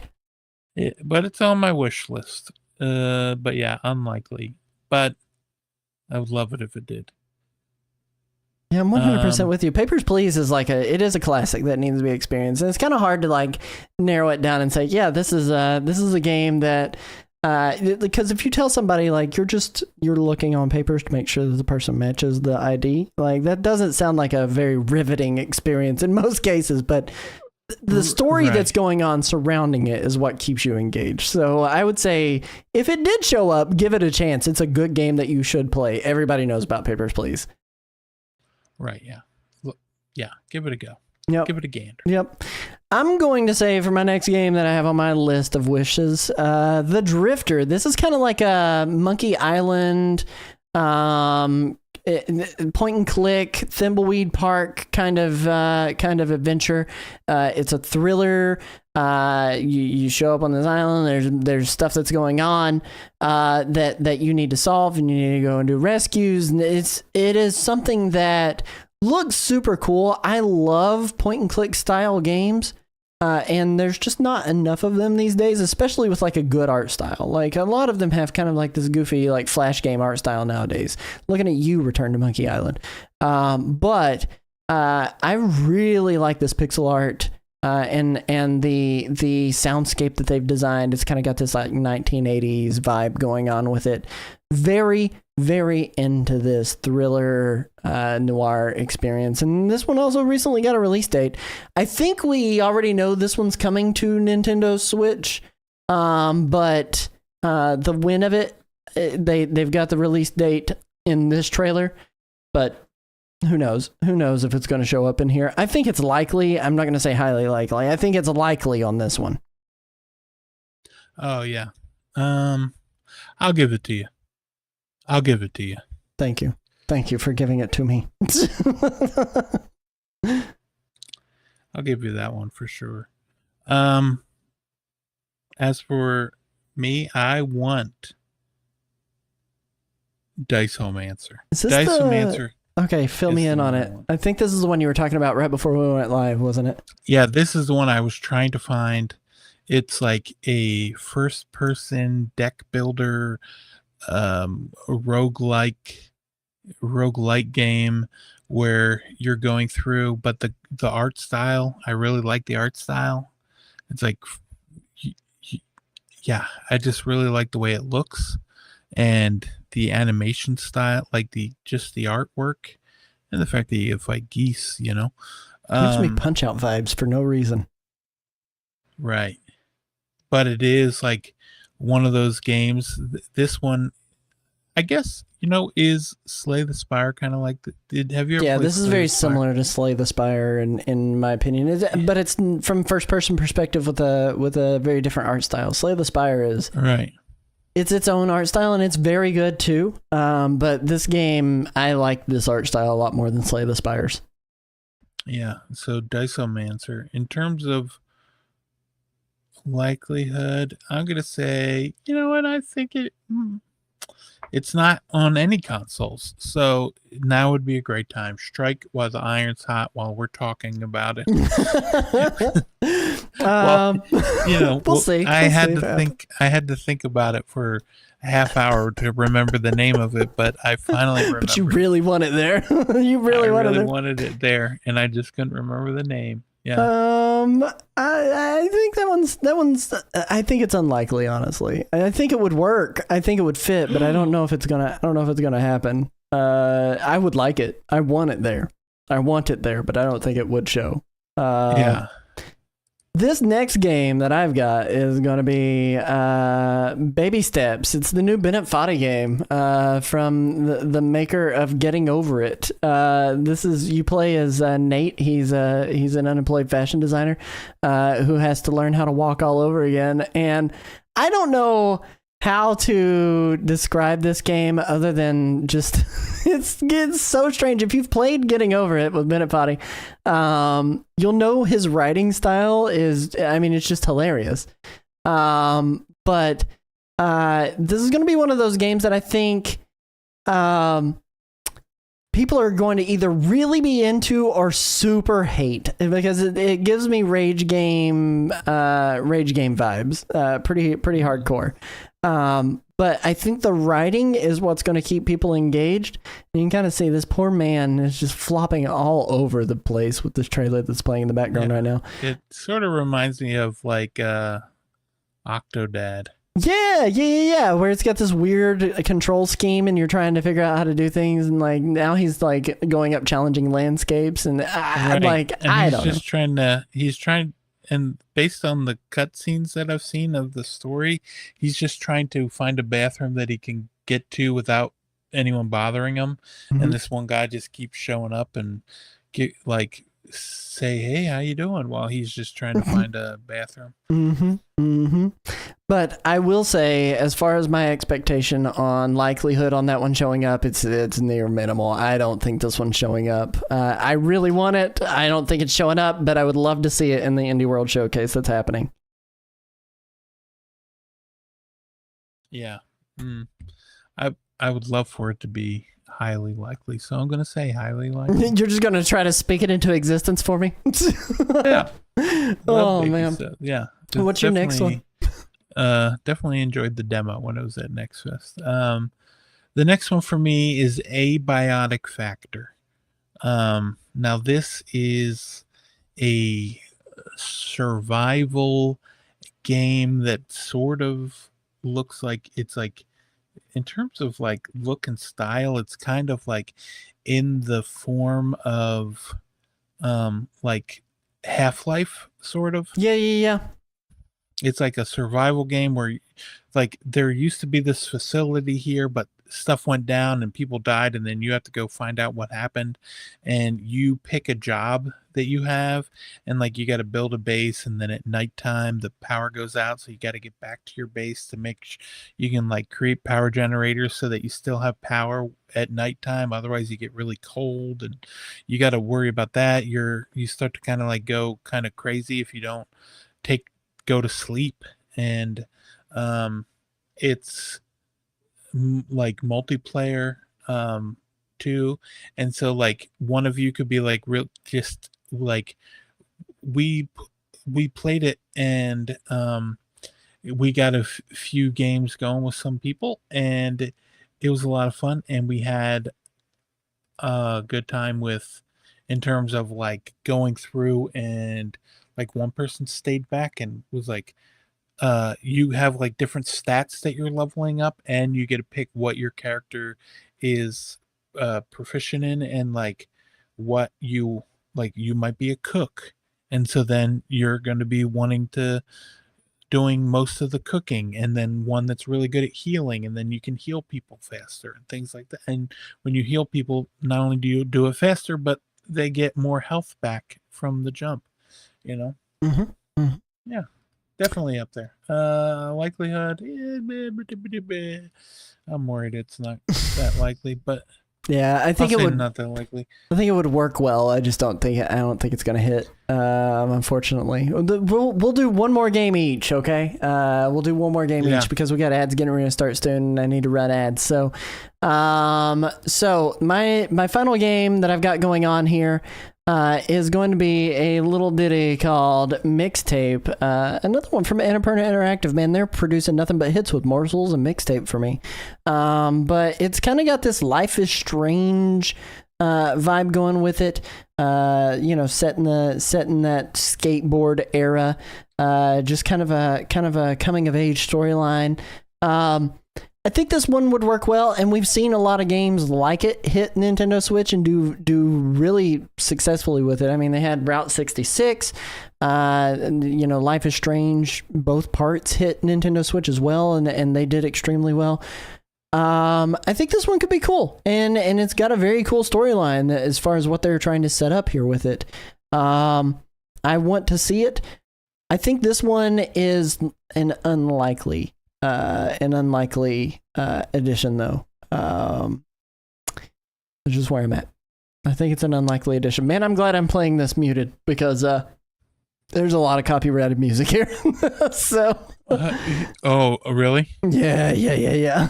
So yeah. That being said, Chris, likely, unlikely, highly likely. How are you feeling about Mixtape? Highly likely. Ooh, you're going the opposite direction than me. I'm going the opposite direction. Now, Beethoven and Dinosaur, the developer of this game, also did The Artful Escape, and that came to Switch. And I believe I remember it selling really well on Switch. So I could see them wanting to bring it to the Switch too, as fast as they can. Yeah. I would be totally down with it. Final game for you, Chris. What one are you going with? I was trying to think of a game that I think is likely to happen, and one that I would like to happen, one that my son is playing through. Dashel, shout out to him, and the game I picked was Claire Obscure Expedition 33. So that's the one I went with. This is a game. So, everyone and their brother is talking about this one. Just ask Sierra, her brother's talking about it right now. I have been talking about it. I haven't started playing it because your son's been playing it, and I don't want to interrupt his gameplay because we're on the same Steam family. So I've been trying to not interrupt his gameplay of it, but I really want to try this. Elden Ring right now, so now's your chance. Oh, I'm gonna strike while the iron's hot. Yeah, but yes, RPG, turn-based RPG. Shout out to it with dodging and parrying and amazing music. Yeah, definitely one that not only do I think would be good on the Switch too. I like playing RPGs in handheld mode, so that, but also I want it to happen. Man, looking at this game, it is hard to believe this is an indie title. Like, this game looks amazing. Holy crap. I don't know. I'm going to say highly likely. Oh man, I'll speak it into existence because I really want it there. But this would be the final announcement in the entire thing if this happens. But it would be amazing. Yeah. My worry is that Nintendo Switch 2, even as well as it handles Cyberpunk, would not handle this. There is a lot going on the screen all at once, and it is stylized all to heck. It is beautiful. If it comes to Switch 2, I'm stoked, and I'm going to speak it into existence for you. I also want this to happen. I really want this to happen. We're going to run a couple of ads here for a moment, and then we'll be right back after these short messages. That was our hopes, our wish list for the indie world. We'll catch you guys right after this. Whoops, wrong screen. This screen.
Welcome back to your episode of Nintendo Rewind podcast. We just covered a couple of different things. First off, we went over the Partner Direct recap and our disappointments about that. But then we went into our hopes and dreams for the indie world coming up on Thursday. We're excited. We listed 16 games there. Are they going to be there? Who knows? Let us know what you think in the comments. Let us know what your wish list is as well. What you want to see at the Indie World Showcase and what you'd like to see on Nintendo Switch and Nintendo Switch 2. But we are going to be going into the final half of the show where we're going to be talking about games that are coming out in the Nintendo Fast Forward. So, Chris, are you ready to tell all the people? Do it fast. Let's get through it. Yep, We're fast forwarding. We're fast forwarding. Yeah. All right, tell the people what games are coming out, my friend. Gosh, what is this? Fate Hollow. Oh, did you like these games? The Fate games? I think the Fate games have been okay. They're not my genre, but they're somebody's. What is this? Ataraxia Yeah. remastered? Yeah. Fate Hollow. By the way, you sounded just like Chit there when Yeah, you yeah. yeah. Yeah. Do it, lady. Play it, lady. Yeah, so this is like one of those like kind of like graphic novel games that they got. It's like, I know it's a real popular genre of games, but also I don't even know. I can't get into I'll read it. as much Set as I half try. a year. Oh, I thought you were saying you didn't even know what it was. I was like, all right, hang on. Set half a year at the end of the Fifth Holy Grail War. The classic visual novel Fate Hollow Ataraxia comes remastered to Nintendo Switch. So there you go. You know about it. Yeah. I can't remember. I'm trying to remember. This might have been originally, was this like probably a PSP game if I had to guess. Oh, no, it was a PC game. Okay.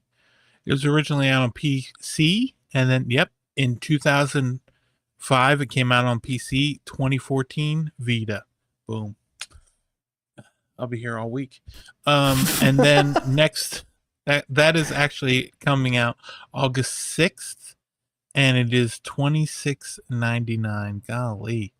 All right, next up, ready? August 7th. Now this game, love it. Fruit Bus. I don't know about you, but I love good Fruit Bus. You give me a bus where I can cook fruit, I'm going to be driving that bus around that island. It's kind of the art style, not quite, but sort of does. It's like, what if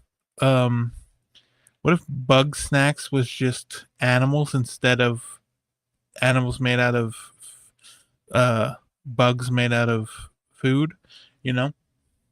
And that's kind of what Fruit Bus reminds me of. You got a food truck, drive it around the island, find different ingredients from the island, cook them up, create new recipes, and then try and build up your food truck that your grandmom gave to you before she passed away. Fruit Bus. $19.99. It's on sale until August 21st for $17.99. Also, I just got a code for this in my email.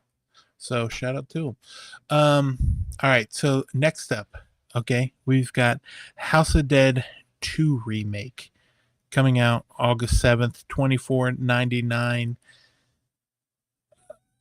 The House of Dead, don't forget to enter in your birth date. The House of Dead 1 remake, not very good. Forever Entertainment is really, they're forever just being mediocre. Listen, Is the port bad or is the game bad? What are you saying is not very good? The port was bad. Like, yeah, it wasn't a very good. Like, they changed some stuff, and like just the way I just didn't like it. This should have been a slam dunk, and it wasn't. I feel like this one here, it's been in the works for a while.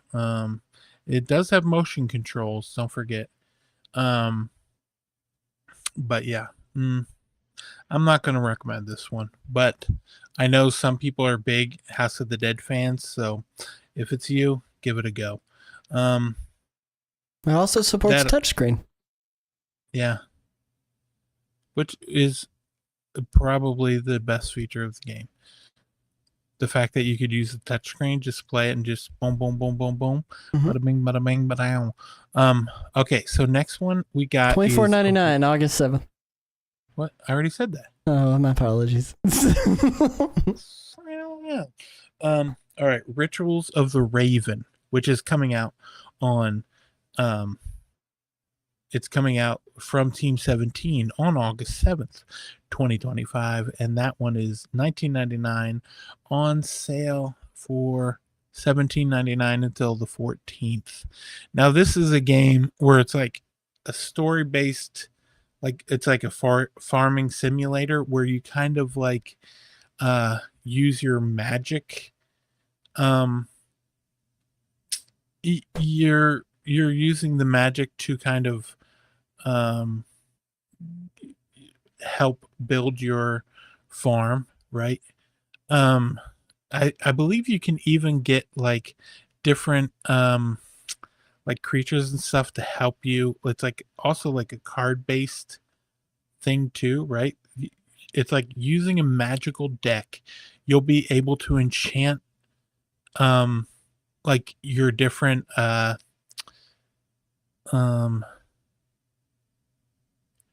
you'll be using it to like do stuff in the garden with the deck that you build. It's a weird farming / card building. Like you'll get like a card that's like a shovel, and then you kind of like got to get a different shovel to make it like a better shovel. So you got to like go around, try and get different cards and build up your deck and also build up your farm. But yeah, what about you? Do you think, I mean, I know you're not much for the farming games. No, it's not my genre, but again, it looks good. I like its pixel art. I like the direction they're going with it. I think it's unique with the card-based mechanics and the magical mystical stuff they've got going on here. I know somebody who would be really into this. She's not here tonight, Tenderly. I know this would be up her alley. But you know, hey, this is one of those games that I think if you are into the Stardew Valley likes, this is going to be one of those things you should jump onto. And plus, it's only half a gig. It's not going to take up a lot of space on your system. So definitely one you should check out. That was pretty much all of the stuff for Switch 1 as well. We did have a game released last week for Switch 2 that released after we did our show. So you want to tell them about it? And that was Romancing Saga 2 Revenge of the Seven. Now, this was just the Switch 2 edition of this. Was like out now during the showcase. The Switch 1 version came out October 2024. And so you can get the Switch 2 edition now or get a $10 upgrade pack to upgrade to the Switch 2 edition. But yeah, this is on the Switch 2, it is $34.99. Romancing Saga 2. I played the demo. Wasn't thrilled by the demo enough to be bothered to pick up 2. What about you? Yeah, I'm with you. Romancing Saga. I really like the Saga games just in general, but I haven't had the time to really invest into this right now with everything else that's out. I'm still trying to collect all them Bonandium gems in Donkey Kong Bonanza. So, but yeah, no, it was out. It's a new Switch 2 game. Check it out if you want to. If you want to, on your birthday. Yeah, on your birthday. God, what is these chitticisms have started like just getting into our brains now? We can't possibly do anything else but be chit. Also, there was one other game we did not put on here, which was the Apex Legends, which was also announced. Oh yeah. Last week, and trust me, if you're gonna play Apex Legends, on the Switch, you want to play it on the Switch 2. The Switch 2 edition, it's not like an upgrade pack for one. It's a totally separate download. I will warn you, okay? The Switch version of Apex Legends, 29.3 gigs. The Switch 2 version, 78.5 gigs. Yeah, oh man, this internal storage situation is really bad for me right now. So I can't play all the games. I don't want to keep moving stuff off. I need more storage. What is this world I live in? I chose the wrong console to go all digital on, man. 70 gigs. 78.5 gigs for Nintendo Switch 2 version. Right, Holy cow. A PC game? Yeah, I mean, well, I am curious. Now, Apex Legends, I mean, I love... one of my favorite games of all time is Titanfall 2. We were talking about if you have it. But I love Titanfall 2, and Apex Legends is a game that I enjoyed it's in when the Titanfall universe. When it first came out. I played it quite a bit, and then there's a streamer I watch, Mitch, and he always plays Apex Legends, and I'm like, I don't know if I want to watch Apex Legends right now, but I'll watch it. And then every time I watch it, I'm like, maybe I should play Apex Legends again. But getting your friends to download a 80 gig download to play one round of Apex Legends is a tough ask. Yeah, maybe I'll download it on the PlayStation 5 and on the Xbox for you, and me, you, and Courtney can go on and try to be Legends of Apex style. That'd be fun. It's 3-player. Player. Yeah, we can do it. We're going to throw it over to Pixman. It is our game show segment where Chris must guess a game that is highly pixelated and will slowly unpixelate over the course of 60 seconds. Chris, the faster you answer what the game is, the more points you will get. Today we're doing it a little differently again. Last week we had a commercial for the Game Boy. This week we're going to be doing it a little bit differently, where I'm going to have actual gameplay playing, and you're going to have to guess it. I don't know where the gameplay is right now. I'm just letting the demo, the startup demo play. So, we'll find out what ends up happening. But, if you're playing along at home, feel free, to let us know what game you think it is within those 60 seconds, and maybe you'll get all of Chris's points. Who knows? But Chris, are you ready, my friend? I'm ready. Okay. Hopefully it's still going. Yeah, console's still on. So, all right, we're gonna start Pixman in 3, 2, 1. Let's go. Here we go. It could be anything. I have no clue what this is. Okay. There's a bird, flapping bird. Is it? Yoshi? No. Is it Mario?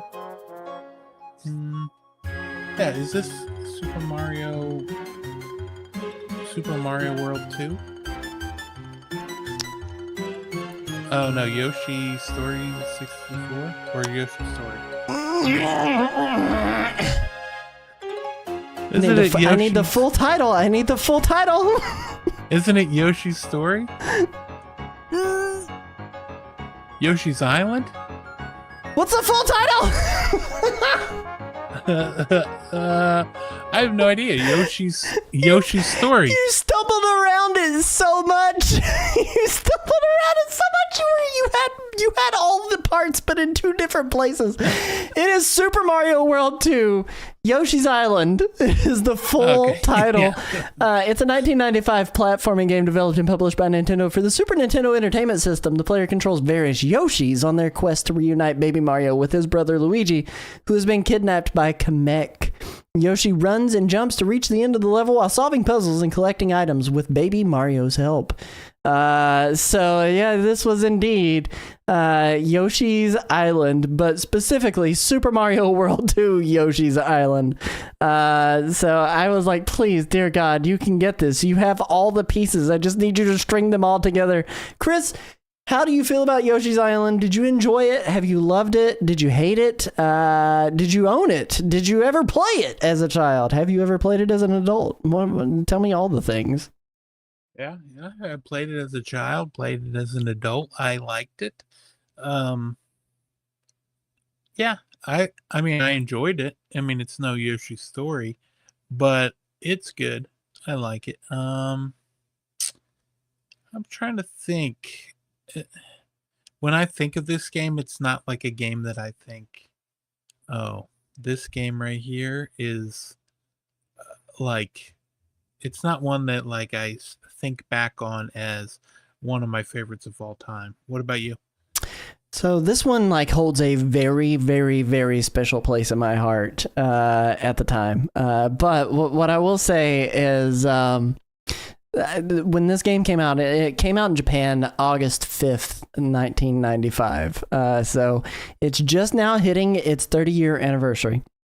But the reason this one has such a special place in my heart is because this was one of the very few games that my mother played with me all the way through to completion. And part of the reason she did so is because I had borrowed my copy of that game from my school bully.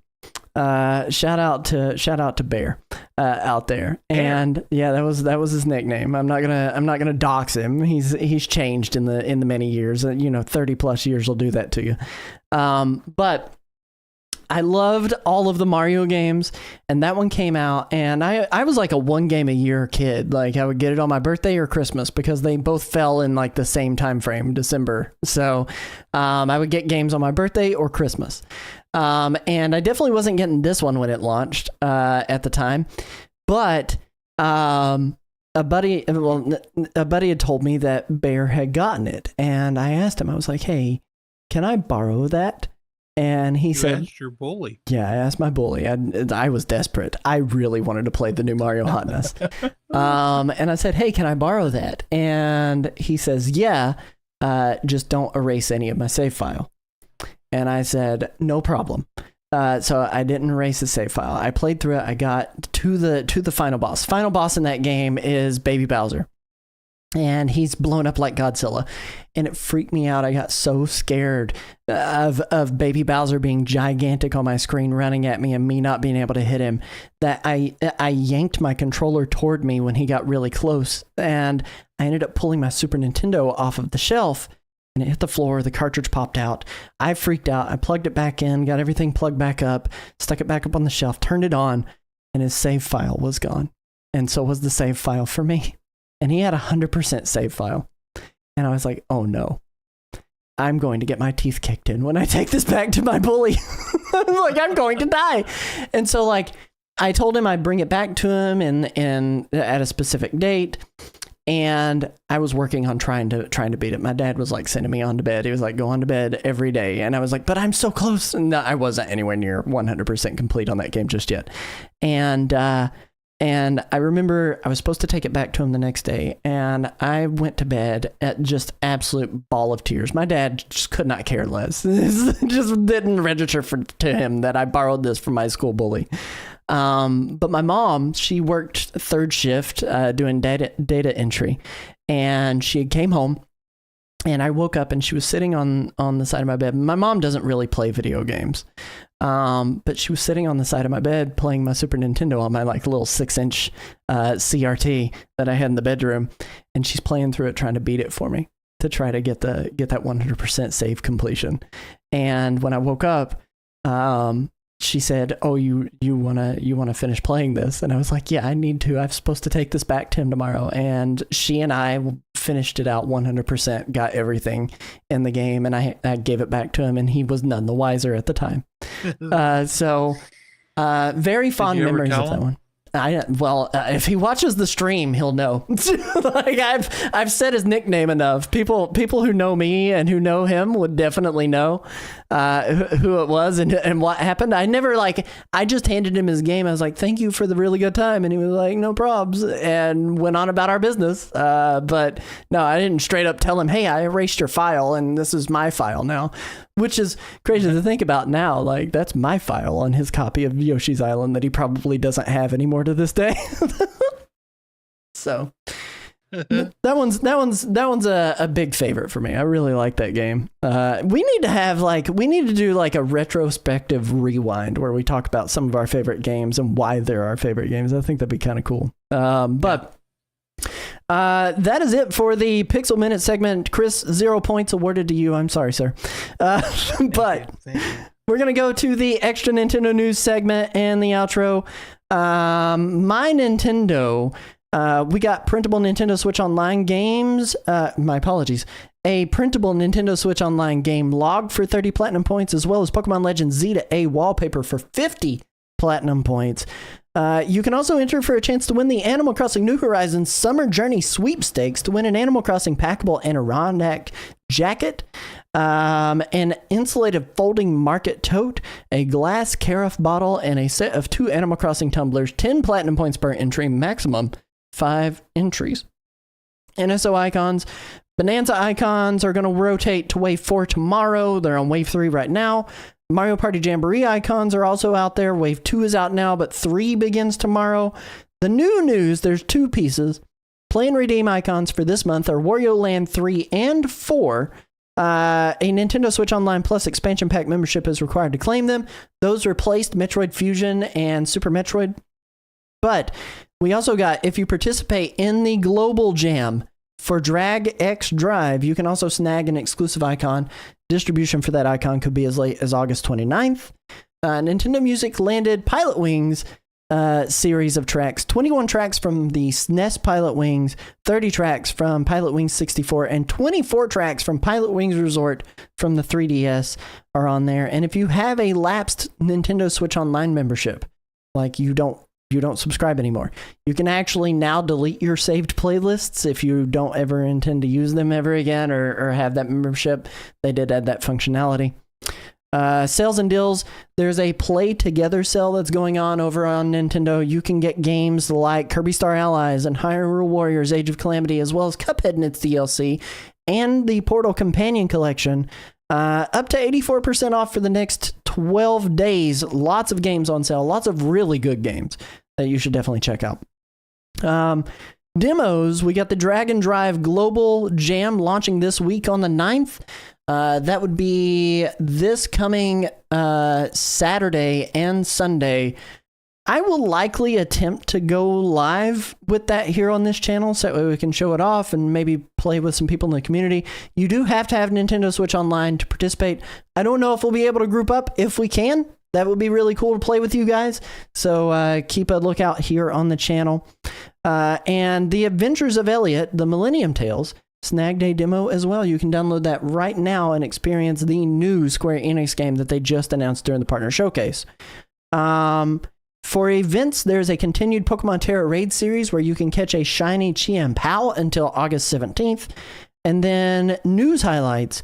Nintendo's Indie World Showcase happening this Thursday at 9 a.m. Eastern Time. We will be live during the showcase for roughly 15 minutes, so come hang out with us. Switch pricing update happened for the US. Lots of money to be spent. OLEDs are going up $50 to $399.99.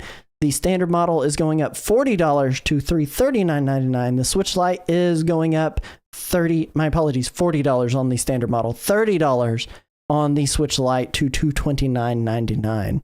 Kirby Air Riders got a rating and is currently still scheduled to arrive in 2025. And speaking of Kirby, we got a 4-minute overview trailer for Kirby Star-Crossed Worlds. So if you want to know a little more about the Switch 2 edition of Kirby and the Forgotten Lands, you can go and check out that 4-minute trailer. That is it for the news. That's it for this show. That's a wrap. Come back and hang out with us on Thursday morning, 9 a.m. Eastern Time, 6 a.m. Pacific Time. Chris, where can they find you, my good sir? You can find my link tree that just kind of scatter around from there. What about you? Where can they find Go Phil? to Linktree/Super Nintendo. You'll be able to find him. Find Yeah. all of his socials. You can find me at nerdwireplays.com, twitch.tv/nerdwireplays, pretty much nerdwireplays everywhere. And then remember, you can catch this show live every Tuesday at 9:30 p.m. Eastern Time, where we discuss the last week for Nintendo news. Or if you've missed an episode, go to our YouTube channel, youtube.com/@the Nintendo Rewind for all of our previous episodes. We love your faces. Thank you guys so much for joining and hanging out with us. Let us know what you're most looking forward to during the Indie World Showcase. Make your predictions live in the comments. And we will catch you guys on the flip side. Remember, please be kind and rewind. And we'll catch you on the next one.